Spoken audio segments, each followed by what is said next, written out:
Every time we know how this story is going to go. The Bulls come out with piss poor effort to start the game, find themselves down 19, 20 points. They look like they don't even care to be out there. They can't hit a shot to save their life. And then they somehow storm back. Usually someone gets hot. In this case, it was Lavine tonight, who actually had a great game, by the way. They come storming back, basically take a 16-point deficit in the fourth quarter and actually manage to take the lead. Alex Caruso hits that huge three to put them up 97-96 with 25 seconds left in the game. And then, you know the rest of the story already. Bulls can't close. Magic score on the other end with an M1.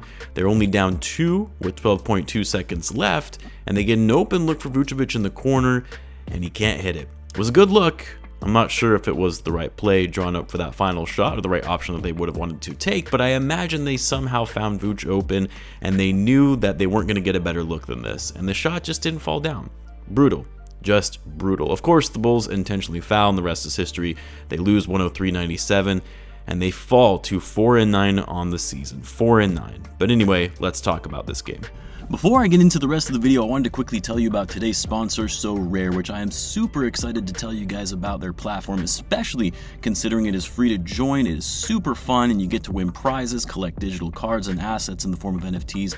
Unlike most fantasy sports apps, they are different in that it's actually a fantasy gaming marketplace. There is no gambling or betting of any kind. The site enables you to play where users own their players forever. Think of it like you're a GM creating your own dynasty, and you're competing weekly in fantasy competitions for great prizes. Users are owners or general managers of their team, making trades, buying and selling players, all that good stuff. And unlike other gaming sites or betting platforms, it doesn't cost you anything to play. You can start for free.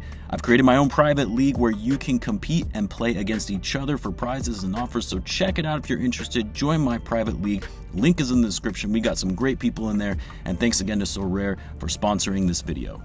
Look, I'll keep this one short and sweet. Bulls need to stop these poor starts. And look, I know it's more than just that, we all know this, but how many times, not even just in this season, but last season as well, how many times are we going to see this team get off to a slow-ass start, come out looking lethargic, not engaged, looking lost on offense, and falling so far behind that even when they finally realize they need to start picking it up, it's way too late.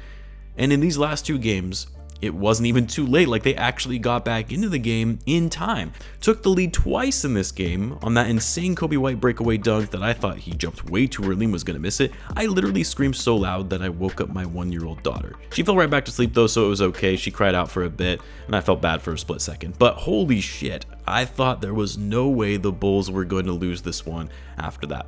Not when they had all of that kind of momentum on their side. The crowd was electric. The Magic had to be defeated after blowing yet another lead, and unlike in the last game, the Bulls actually took the lead with a lot of time still left on the clock. It wasn't like in the last one where they were literally behind the entire game and then tied it with 7 seconds left.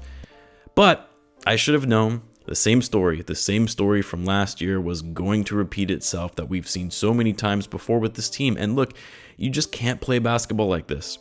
You can't come out with terrible pace, lackluster energy, generating horrible shots, turning the ball over, basically playing like crap for the first 35 to 40 minutes of the game, and just expect to turn it around late in game and win. I know it's not like the Bulls are intentionally doing this. It's not like they're coming out on purpose and just being lazy, but it damn sure looks like it sometimes. I mean, with the exception of Caruso, a lot of these guys just seem to crumble and get mentally soft when plays don't go their way, or they turn the ball over, or the other team is knocking down threes. Like, I don't really know how else to put it other than it's a soft team.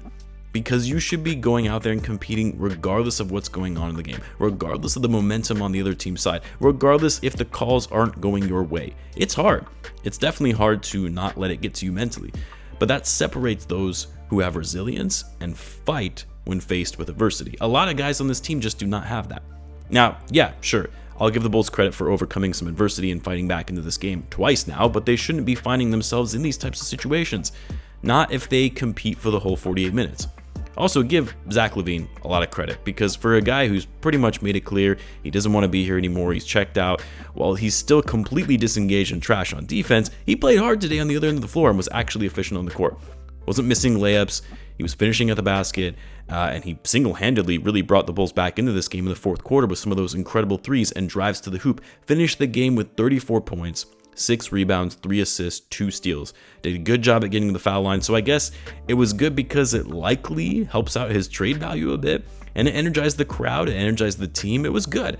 Having DeRozan back as well after missing the last game, he came through in the second half, particularly in the third quarter, hitting some big buckets, 23 points, 10 for 20 shooting, 4 rebounds, and 2 assists. Vucevic, not his best game. In fact, it was a pretty bad game. Shot the ball very poorly.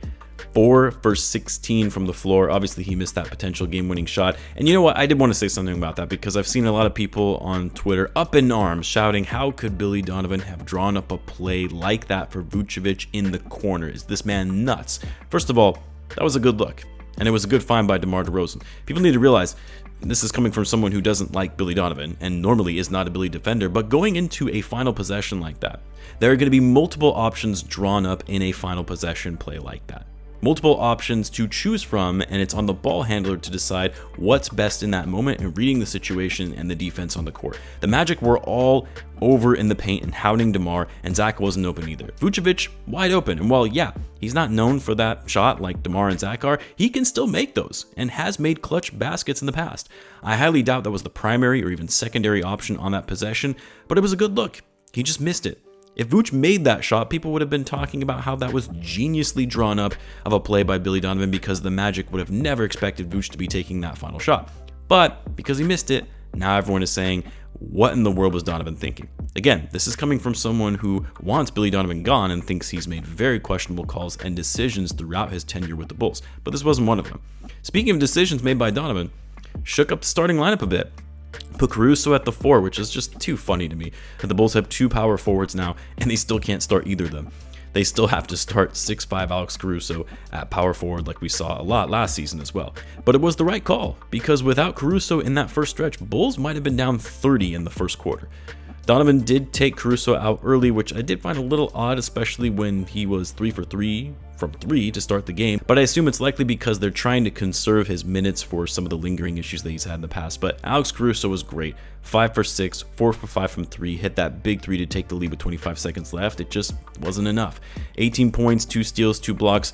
I mean, guys, Caruso has really turned himself into a legit 3-and-D player. Like, he would arguably be one of the best in the league if he can keep shooting it from deep like this. Shooting it at 50% and playing the defense the way he does, forget about it.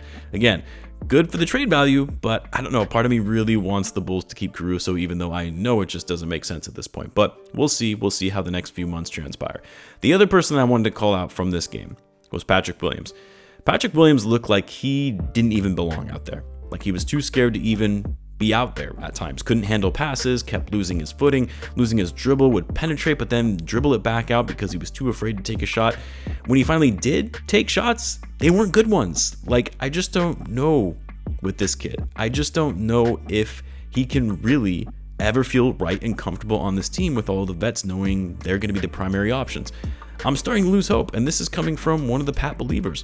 I'm starting to lose hope that he's ever going to get beyond those confidence issues and also just developing his overall game.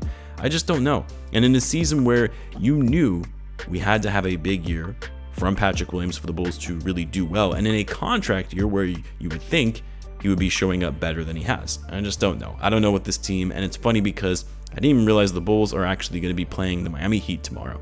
One of the hottest teams in the league right now on a 7-game winning streak.